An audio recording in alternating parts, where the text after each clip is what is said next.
In a world where we usually advise patients, diabetic patients for that matter, regarding lifestyle modifications, diet, and exercise, there is a thing called meal replacement therapy. Ano nga ba yun? And when do you use it? Want to know more? Let's begin.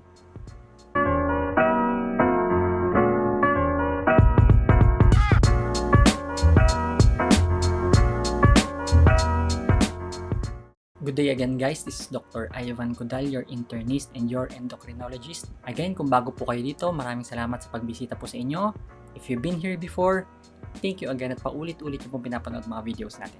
Again, please like and share if you're on Facebook and subscribe and smash that button if you're on YouTube. At least para mag-grow po ulit parate yung community natin.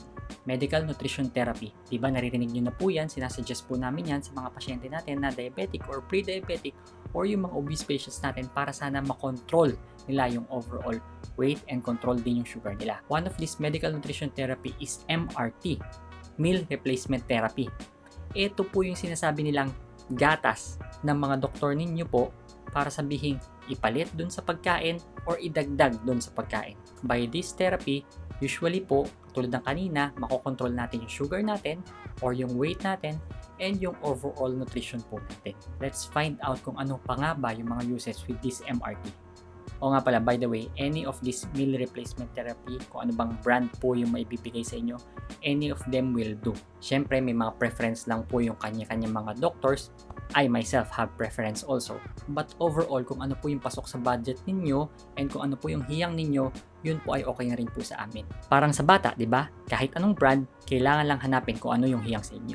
Okay, number 1, as a meal replacement therapy for those who want to lose weight. Some of our Filipino diabetic patients are obese. And kung minsan yung obese po na diabetic, makontrol mo lang po yung weight, nakokontrol na rin po yung sugar nila. To the point na sinasabi nila, pwedeng cure or ma-reverse yung diabetes nila with just losing weight. Yes, I believe that also. Kaya sinasabi po namin, this nutrition therapy, this lifestyle modification, this meal replacement therapy might help you in losing weight. Ang gagawin nila, it's either pagkakain sila ng breakfast, lunch, dinner, papalitan po yung breakfast or yung lunch or yung dinner ng gatas po na ito. And by replacing one of your largest meal with this kind of replacement therapy, hopefully, madle-lessen po yung calories nyo and hopefully, mas mag-i-improve yung overall weight nyo.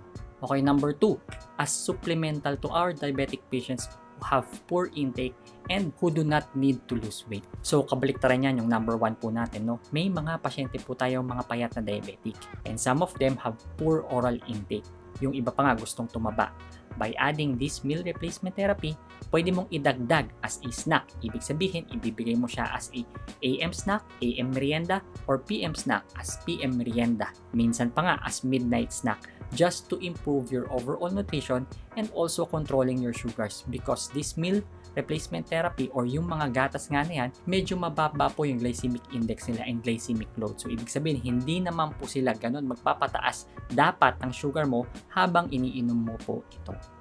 Number 3, lactating and pregnant patients. Doon nga po sa mga buntis natin kasama, some of them has gestational diabetes. Ibig sabihin po, diabetes ng pagbubuntis. Again, this is only temporary. Pag natanggal na po yung placenta sa inyong katawan, na-deliver nyo rin po si baby, most of the time, 95% of the time and above, nawawala na rin po yung diabetes. Ganun pa man, di ba sinasabi po nila, eating for 2 yung mga taong buntis. Ang kailangan pong gawin, kumain po kayo enough, pero dapat hindi po mag-i-increase ng inyong blood sugar.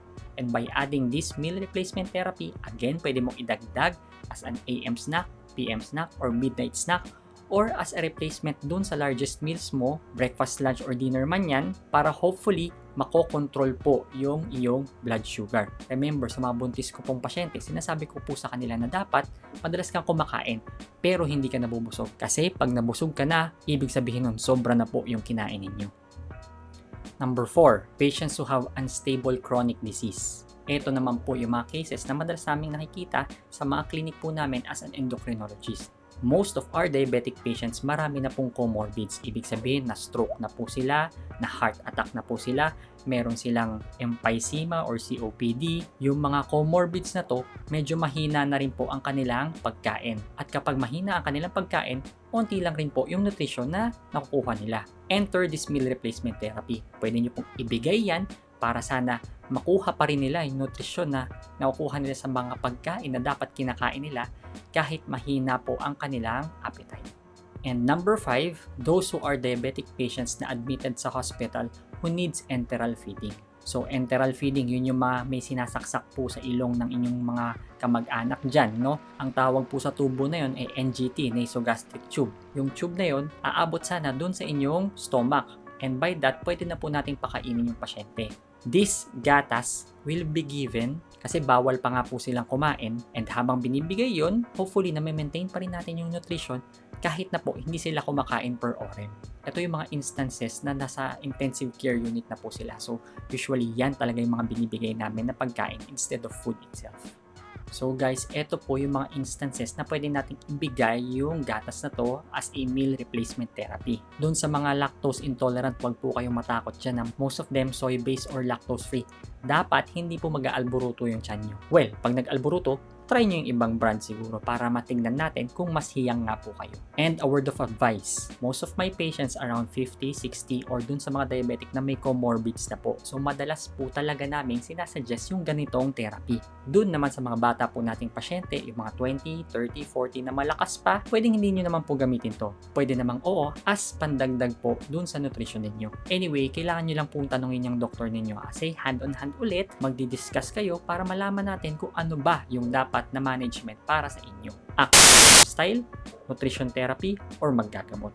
Ayun guys, hopefully po you find this video helpful, and if you think may natutunan po kayo, please share nyo lang po para maturuan din natin yung mga ibang tao po dyan. O yun lang. Again, this is Dr. Ivan Codal, your internist and your endocrinologist. Signing out.